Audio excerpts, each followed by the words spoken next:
Hello! Hello, hello à tous. Comment allez-vous ce soir?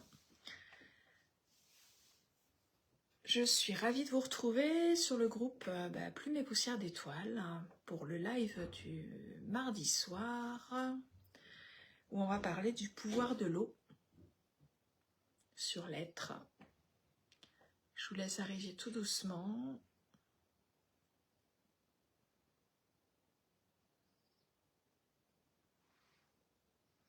Faites-moi un coucou quand vous êtes là. Que je puisse voir qui est connecté et si vous m'entendez bien, si vous me voyez bien et si tout va bien. Alors je vais faire un petit changement de lunettes. J'ai des effets de style ce soir. Hop là. Voilà. Ça fait plus maîtresse d'école. Vous me direz ce que vous en pensez. Dites-moi ce que vous en pensez. Si les lunettes noires, ça fait plus sérieuse. Voilà, dites-moi si vous m'entendez bien. Faites-moi un petit coucou quand vous arrivez sur le live. Je vais regarder sur l'ordi. Les messages, des fois, ça met un peu de temps avant d'arriver. Pouf, pouf, pouf, pouf, pouf. Est-ce que je me vois? Est-ce que je me vois? Non, je ne me vois pas. Pourquoi je ne me vois pas? La technologie.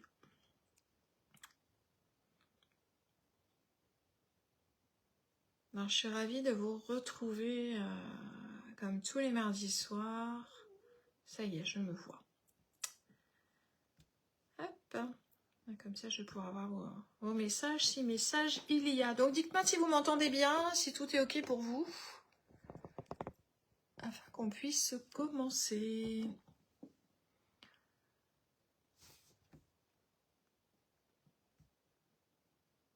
Ah, ça y est, je vous vois. Coucou Bernadette, coucou Julie, ça te va très bien? Ouais, ça va, ça fait pas trop sérieuse. Mais je suis plus à l'aise devant l'ordi avec ces lunettes-là. Donc ce soir, on va parler d'un thème qui me tient à cœur, puisqu'on va parler d'eau. C'est le grand sujet de mes accompagnements et mon cheval de bataille pour retrouver notre féminité, l'amour de nous-mêmes et aussi la bonne santé et beaucoup plus de fluidité dans notre vie. Donc en fait, l'eau va toucher énormément de domaines. Alors, je me suis mis des petites notes un peu partout parce que c'est vrai que le sujet est très vaste. Et bon, c'est sûr que ce soir, je vais pas pouvoir parler de tout, mais je vais faire au mieux pour partager un maximum d'informations. Alors, je suis en train de voir que mon portable risque d'avoir faim. Est-ce que là, j'ai le bon? Évidemment, j'ai pas le bon truc. Je reviens tout de suite, ne vous sauvez pas.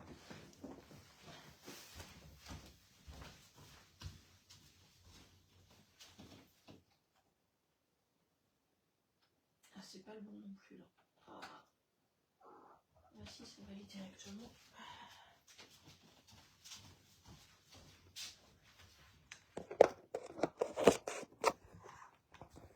J'arrive, n'ayez pas peur. Hop.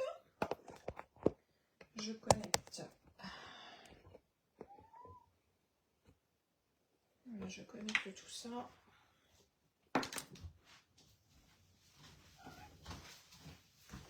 Hop. Me revoilà. Désolée pour le petit retard et la mise en pratique de... Voilà, ça c'est parfait. Ça, on le met là. Voilà, comme ça je suis sûre de rester avec vous jusqu'au bout et puis vous avec moi en même temps. Alors, ça c'est fait. On autorise la connexion de l'accessoire et c'est parti. Donc, eh bien, écoutez, je suis ravie de vous avoir avec moi ce soir pour vous parler de ce sujet, donc ce sujet de l'eau. Alors, l'eau, comme vous le savez, de prime abord, c'est vraiment un élément qui fait vibrer la vie. On dit souvent que l'eau, c'est la vie et que sans eau, il n'y a pas de vie. je dirais qu'avant l'eau, il y a peut-être la respiration, mais ça reste quand même un élément vraiment crucial. Et c'est pas de façon anodine non plus que notre corps est fait à plus de 60% d'eau et que pas mal de nos organes ont plus de 80% d'eau dans leur constitution. Je pense notamment au cerveau, où on approche les 90%, et le cœur, hein, qui est carrément une véritable pompe à eau. Et ces parties de notre corps, ce sont aussi des parties où il y a énormément de neurones. Donc nos neurones, pour bien fonctionner, ils ont besoin d'avoir beaucoup d'eau. Donc ça, c'est déjà quelque chose qui est important à savoir et qui n'est pas anodin, dans le sens où, en fait, notre niveau émotionnel, notre mode de fonctionnement interne va reprendre toute cette notion d'hydratation et d'eau.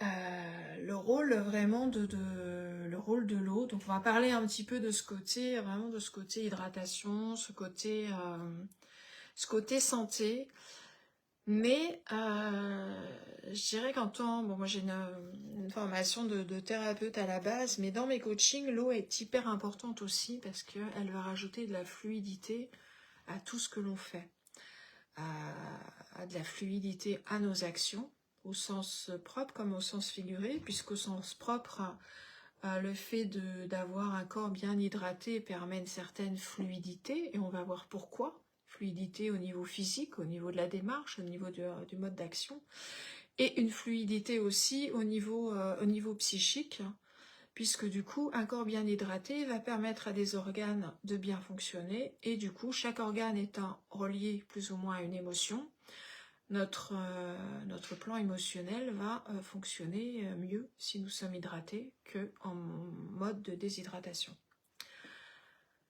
Alors, comme vous le savez, hein, le rôle premier de l'eau, ça va être bien évidemment donc cette hydratation et un maintien de l'équilibre au niveau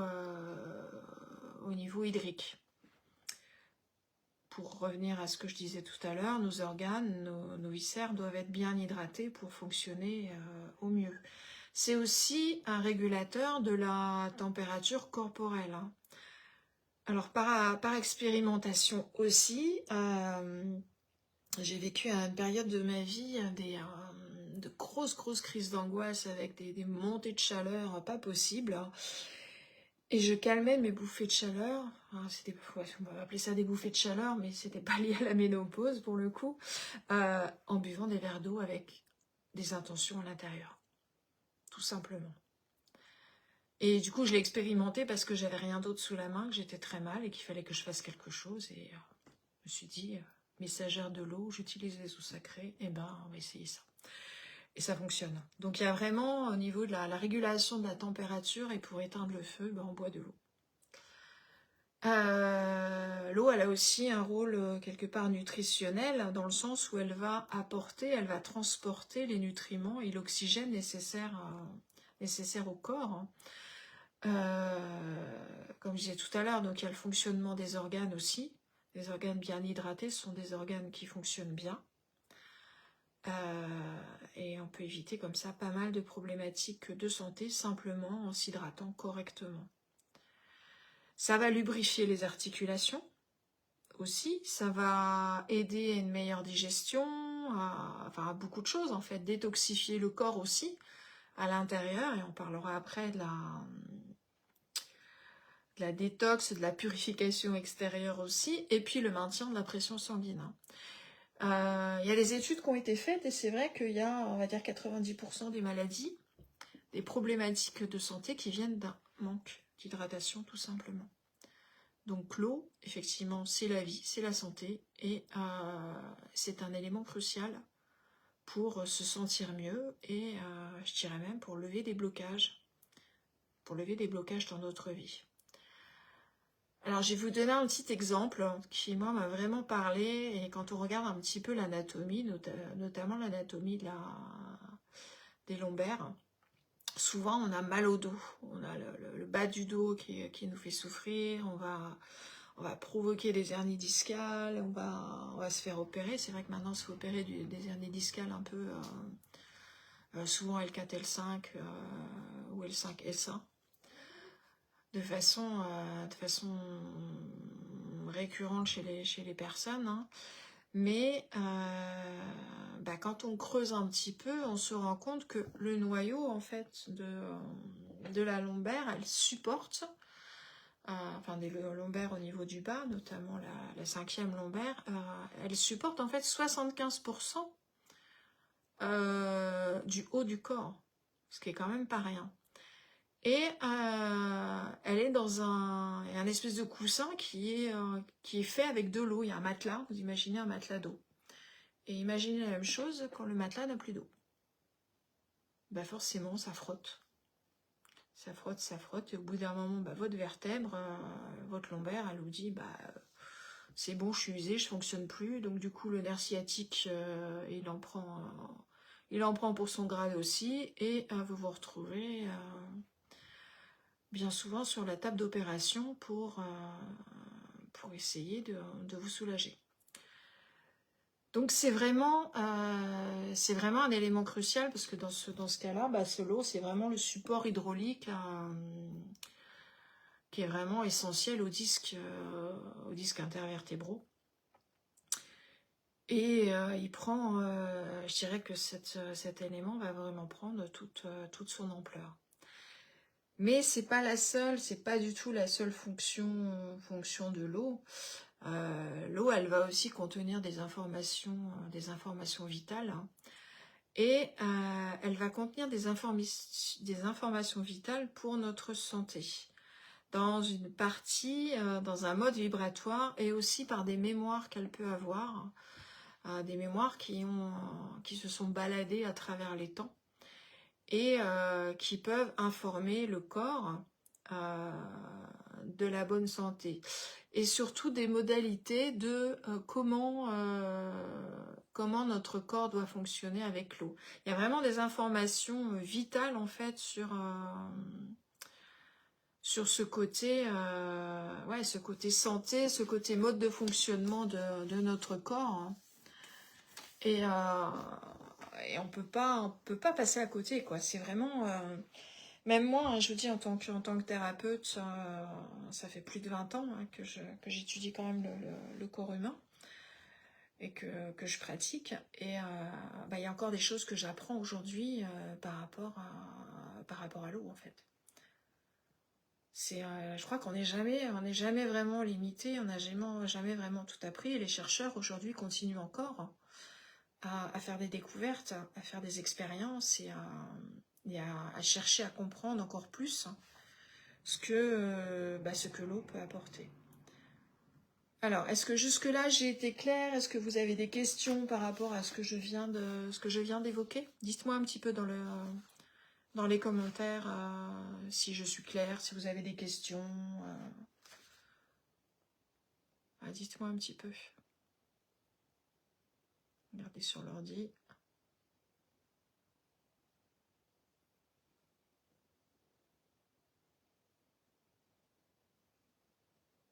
Donc c'est vrai que là j'ai attaqué vraiment au niveau santé en fait, hein. Voilà, donc ça, j'en ai parlé. Non, pas de commentaires, tout va bien, pas de questions. Eh bien, on va continuer. Donc voilà, je sors mes petites notes, hein, pour être sûre de rien oublier.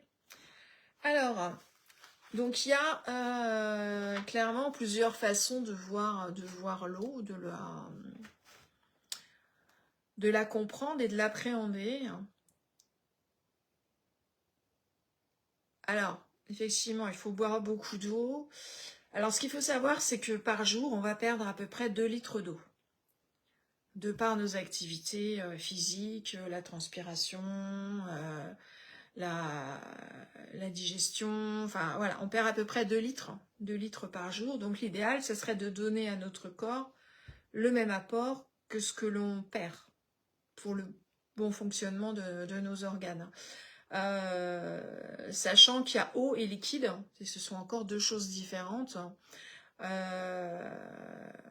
En moyenne, je dirais que 1 litre, 1,5 litre par personne, par jour, c'est vraiment la moyenne, et je dirais que c'est le minimum. Après, pour certaines personnes, en fonction de l'état de santé des personnes, voilà, on peut boire un petit peu plus, on peut être un petit peu moins, voilà. Après, mais je dirais que la moyenne, on est quand même sur 1 litre, 1,5 litre par jour. Et ce qui est intéressant aussi de savoir, et j'ai lu dernièrement une étude du professeur Marc-Henri, qui est un chercheur, un scientifique, hein, qui a fait des études sur l'eau. Il disait qu'effectivement, il y avait une façon de boire, une façon de consommer l'eau. Étant donné que l'eau, c'est vraiment l'eau a un rayonnement, l'eau a une vibration, et le fait de consommer de l'eau à côté d'une source d'onde, ben en fait, c'est quelque chose qui va être nocif, hein, dans le sens où l'eau, elle va capter les ondes extérieures, et elle va vibrer, elle va avoir un état vibratoire qui va se caler à la source d'ondes qu'il va y avoir, au rayonnement électromagnétique qu'il va y avoir à côté d'elle. Et du coup, elle ne va pas pouvoir diffuser les bonnes informations pour la santé optimale de notre corps. Donc lui, le professeur Marc-Henri, vraiment conseille de ne pas boire d'eau à côté d'une source de pollution, entre guillemets. Pareil, boire par petites gorgées, ne pas boire pendant les repas. C'est pas conseillé de boire de l'eau pendant les repas, vaut mieux avant ou après, mais pas pendant. Enfin, il y a vraiment différents petits conseils en fait. Donc ça revient, je dirais boire 1,5 litre, 2 litres, c'est boire une dizaine de verres d'eau par jour. Alors je trouve que ça passe mieux en nombre de verres d'eau. Parce on n'est pas habitué à boire en grande partie. Je sais que moi, il y a beaucoup de gens qui viennent me voir, ou qui venaient me voir, surtout quand j'étais réflexologue, qui avaient des soucis de santé, hein, de la tension, même des problèmes de vue, des problèmes de cœur. Et c'est pas les médicaments qui vont régler la problématique. La problématique, c'est l'eau. La plupart des gens qui venaient, ne buvaient pas assez ou très peu, donc du coup les organes ne pouvaient pas fonctionner. Et c'est de la mécanique en fait, c'est vraiment très simple. Donc en plus avec les séances de réflexologie, on dégageait les toxines, mais si la personne ne boit pas, on règle pas le problème en fait. On améliore un petit peu sur le moment, mais on règle pas le problème. L'hydratation, elle est hyper importante. Donc par rapport à l'eau, ce qui est intéressant aussi, c'est donc qu'elle peut recevoir, elle peut être informée. Et pour moi, l'eau, elle a la différente... comment dire ça? Elle a différentes faces. Elle a différentes facettes. Dans le sens où l'eau, pour moi, c'est un esprit. L'esprit de l'eau, c'est une entité. C'est mon petit côté chaman, hein, qui fait que l'eau, pour moi, elle a... Ouais, c'est une entité vivante.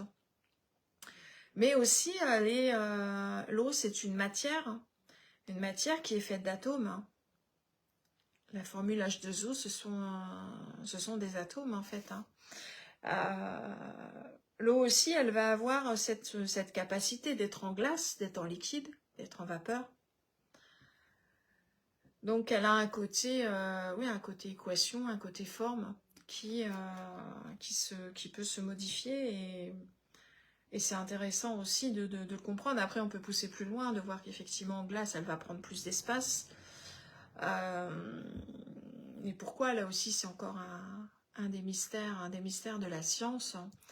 L'eau, effectivement, c'est une vibration, et en physique quantique, on utilise l'eau. Moi, je sais que dans mes séances de libération, j'utilise l'eau. Je me connecte à l'eau du corps des personnes avec qui je travaille.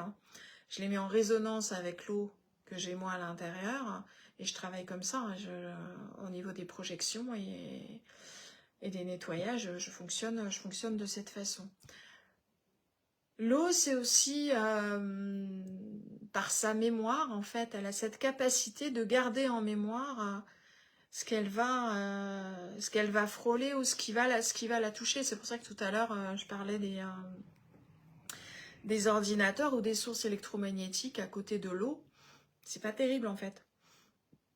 Et l'homéopathie est faite sur cette base-là, en fait, les petites granules sucrées qu'on met sous la langue, elles sont informées grâce à l'eau.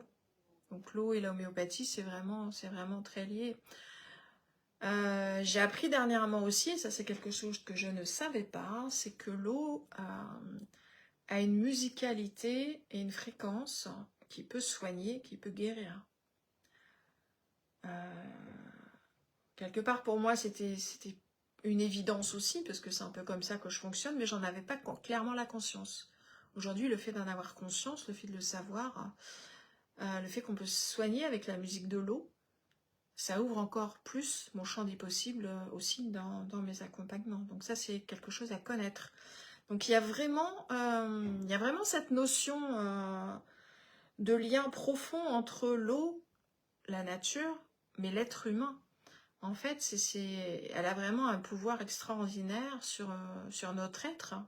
Mais au-delà de ça, nous avons un pouvoir extraordinaire sur notre être grâce à cette eau que nous avons à l'intérieur de nous. Et c'est vers ça que j'aime amener les personnes, à cette réflexion, parce qu'en fait, c'est pas... Enfin, l'eau a un pouvoir sur nous, mais nous avons un pouvoir extraordinaire grâce à l'eau. Et quand je parle vraiment des eaux sacrées, du bassin, c'est que pour moi, le bassin de la femme, ce chaudron magique par lequel passent les enfants, c'est vraiment cette reliance au divin, ce pouvoir créateur, et ces eaux, elles sont hyper importantes. Et c'est souvent aussi qu'on fait le lien, enfin que je fais le lien entre donc ce pouvoir créateur, ce pouvoir de manifestation, et nos eaux sacrées et ce bassin. Parce que la vibration qu'on va émettre au niveau du bassin, de ces eaux, elle va nous permettre, au niveau quantique, de manifester nos plus grands rêves, de manifester ce que nous vibrons. Et c'est vrai que j'aime particulièrement accompagner les femmes qui ont subi des traumas au niveau des violences sexuelles ou des choses qui ont touché à la sexualité ou au bassin, parce que déjà parce que c'est ce que j'ai vécu, mais on a toute une reprogrammation à faire et ça peut vraiment changer notre vie, de s'approprier quelque part ce qui s'est passé en nous et de nettoyer et de mettre de l'amour avec nos eaux intérieures sur ce qui s'est passé. Et quand on arrive à faire ça, quand on arrive à vibrer différemment et à comprendre pourquoi dans notre vie, on rame, et on reste dans le thème dans l'eau, mais on galère sans arrêt, c'est juste magique en fait, de comprendre qu'on a toutes les solutions à l'intérieur de nous. Alors clairement, ça se fait pas d'un claquement de doigts, hein. Mais déjà cette prise de conscience, cette ouverture, elle permet d'avancer vraiment. L'eau, c'est aussi du coup une information. Vous savez certainement que les grands miracles, il y a des grands miracles qui se font en allant à Lourdes, en buvant de l'eau, en touchant l'eau. C'est vraiment toucher l'eau avec l'intention, avec l'information que c'est une eau qui guérit, la certitude que cette eau qui guérit, que cette eau peut guérir. En fait, l'eau, ça devient le nom de la chose en fait qu'on veut donner. Donc à Lourdes, ça va être le mot miracle, et on va vivre pour le coup le miracle, parce que la résonance de l'eau de Lourdes va rentrer en résonance avec nos eaux intérieures, et on va vibrer le miracle. Et du coup, le miracle arrive. Et c'est aussi mon mode de fonctionnement quand je fais j'ai fait des tests en fait avec des clientes, parce que j'adore faire des tests. Et pour informer de l'eau à distance, c'est-à-dire que j'envoie une vibration à l'eau à distance, et je me suis rendu compte que sur des petits bobos, voire sur des bobos un peu plus importants, il y avait un effet en fait. que le fait d'informer l'eau à distance et que la personne, je pense notamment à une de mes clientes, mette sa main dans l'eau, bah ça a pu guérir très rapidement un abcès pour lequel elle était censée se faire opérer parce que c'était vraiment très profond. Et il y a vraiment cette capacité, je pense, de donner une vibration de guérison. Alors je jette pas du tout la pierre à la médecine allopathique, hein, bien au contraire, elle est vraiment là pour nous faire avancer et nous guérir et nous sauver aussi par moment. Hein. Mais je pense qu'il y a des petits mots au quotidien qu'on peut déjà éviter. On peut faire de la prévention en informant notre eau, sans attendre que les choses prennent beaucoup d'ampleur, mais on a cette capacité en nous, en fait. On a cette capacité d'auto-guérison au niveau du corps, hein. Mais on ne l'active pas parce qu'on ne la connaît pas. Et je trouve que c'est vraiment intéressant de poser les choses et d'avoir cette vision d'ensemble de qui nous sommes et comment on peut aller de mieux en mieux. Et je faisais un live il y a quelques jours sur justement comment lever les blocages grâce aux eaux sacrées. Bah, c'est ça aussi en fait. C'est cette prise de conscience, cette libération en donnant avec des astuces très simples, mais en même temps, j'ai rien inventé.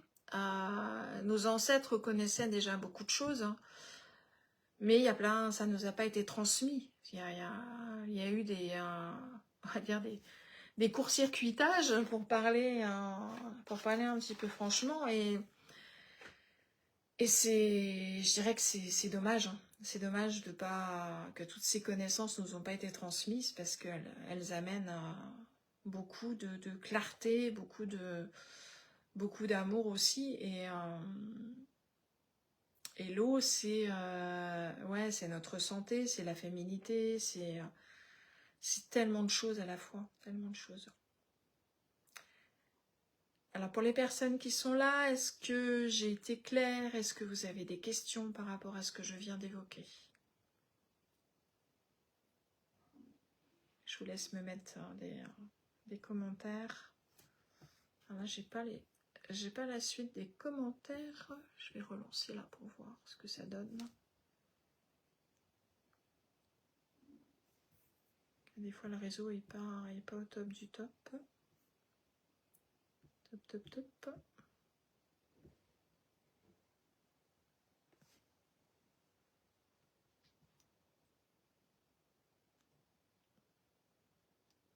Non, pas de nouveaux commentaires.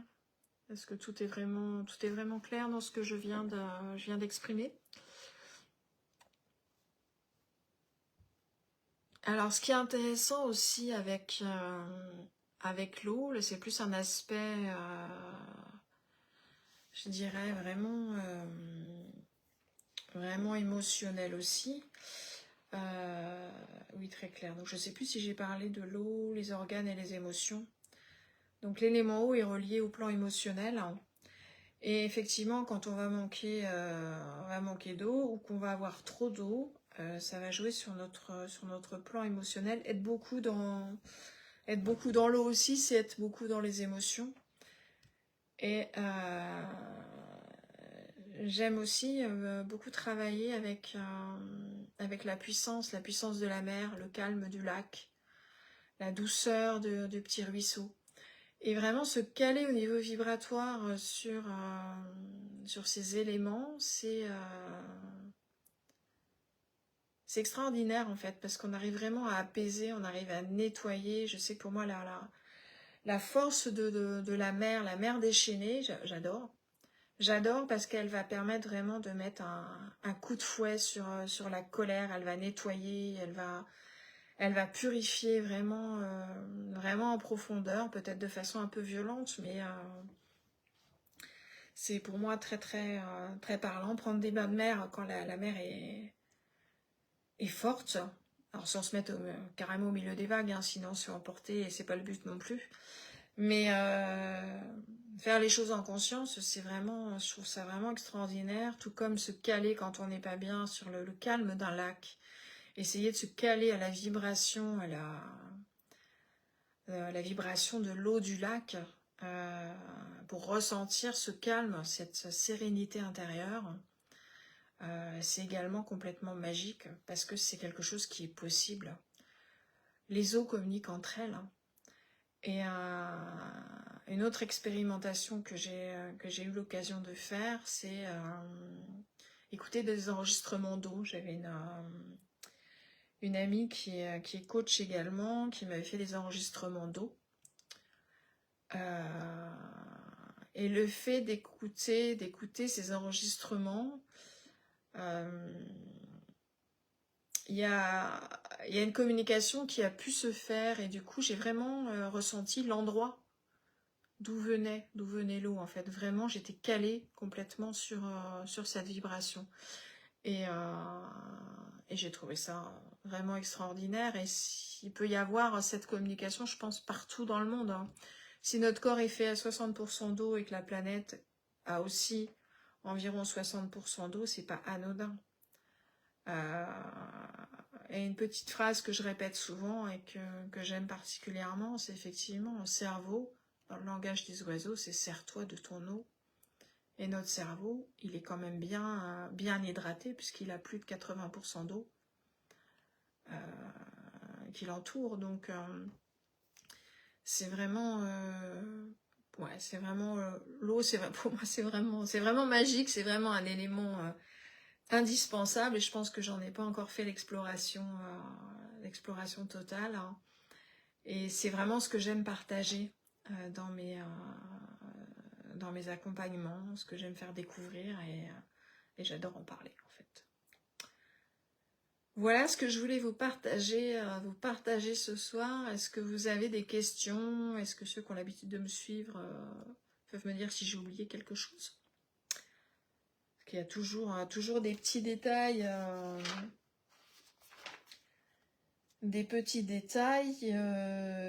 oui, effectivement, le côté vibratoire, ce que j'ai pas dit tout à l'heure, c'est qu'en fait nos pensées, elles vont vraiment influencer aussi nos eaux intérieures, et que la vibration qu'on va émettre à travers nos pensées, elle va être en connexion avec les eaux de l'univers, les eaux des autres personnes, et ce qu'on va envoyer, le message qu'on va envoyer, va dépendre de ce qu'on vibre et va dépendre de nos pensées. Du coup, le lien entre l'eau et les pensées, il est réel, hein.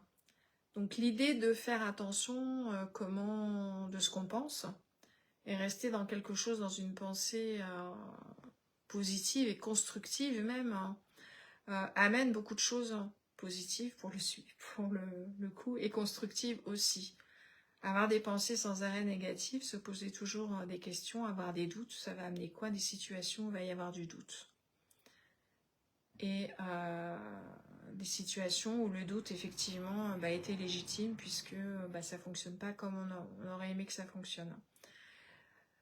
Donc cette capacité quelque part d'informer notre eau, de par l'intention, mais aussi de par notre fréquence vibratoire, est importante à connaître, hein, et à utiliser aussi.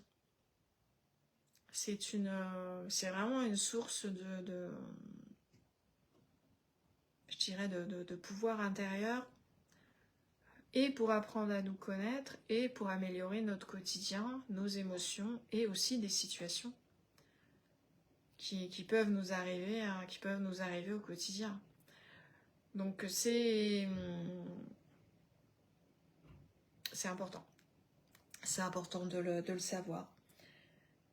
Ce que je voulais vous partager aussi, c'est que il y a une photographe américaine, qui a photographié les cristaux d'eau qui sortaient des larmes, en fait, des larmes d'humains. Et elle s'est aperçue qu'en fonction de l'origine des larmes, Que ce soit des larmes de joie, des larmes de tristesse, des larmes suscitées par des oignons, ou une réaction carrément de protection. Quand on a une poussière dans l'œil, on a aussi l'œil qui pleure. Et le cristal, hein, la photo n'est pas la même. Donc ça n'a pas été prouvé scientifiquement jusqu'à aujourd'hui. Ou peut-être, et je ne suis pas au courant, mais à l'époque, ça n'a pas été prouvé scientifiquement. Mais en tout cas, les photos sont là pour montrer que, en fonction de la larme qui coule, on sait quand même quelle est l'origine de la larme, en fait. Pourquoi elle coule. Si c'est dû à un oignon, si c'est dû à une émotion particulière, si c'est dû à une poussière qu'on a eue dans l'œil. Et ça, c'est super intéressant. C'est-à-dire que l'eau qui coule, l'eau qui sort de notre corps, c'est pas anodin non plus. Ça a une signification. Donc ça envoie quelque chose aussi. Voilà, voilà, voilà. Alors, est-ce que vous avez des questions sur ce que je viens de vous partager? Je regarde toujours sur mon ordi.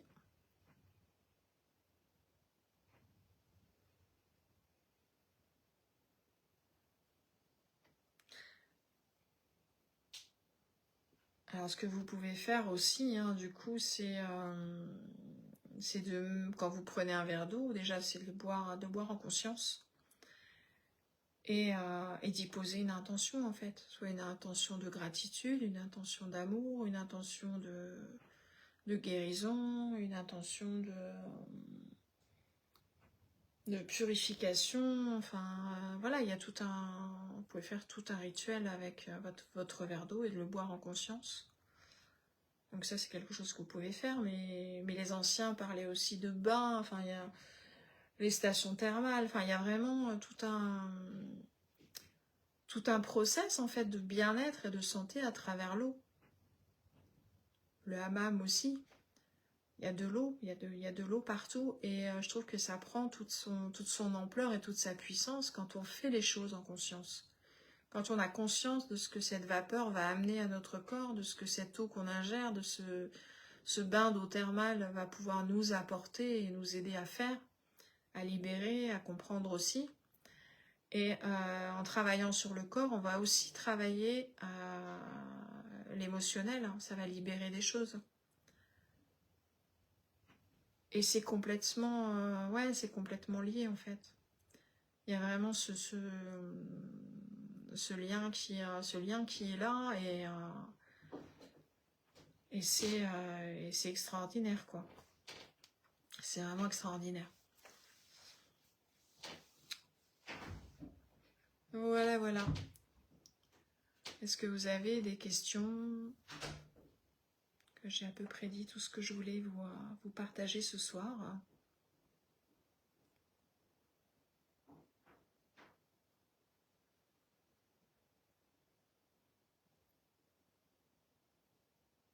Après, si vous avez envie de poser des questions en MP, je serais ravie d'échanger avec vous, donc n'hésitez pas. J'adore papoter, donc, surtout quand on parle d'eau.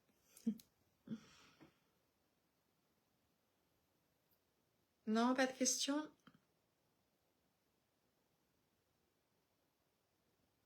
Du coup, pas de questions. Bah écoutez, je vais vous laisser là pour ce soir. Merci à vous d'être venus me rendre visite sur ce live. Donc on se retrouve mardi prochain. Je ne connais pas encore le thème, mais il viendra certainement dans la semaine ou dans les quelques heures qui viennent. C'est souvent que j'ai une inspiration de dernière minute, donc voilà, avec grand plaisir en tout cas de vous retrouver la semaine prochaine. Et pour les personnes qui vont regarder en replay, n'hésitez pas à mettre un petit hashtag replay quand vous regardez, ça me permet de savoir qui a vu le live. Et même si en replay vous avez des questions, vous pouvez les poser sous la publication du live et j'y répondrai avec grand plaisir. Voilà, en tout cas, je vous souhaite une excellente soirée à tous et je vous dis à très vite. À bientôt.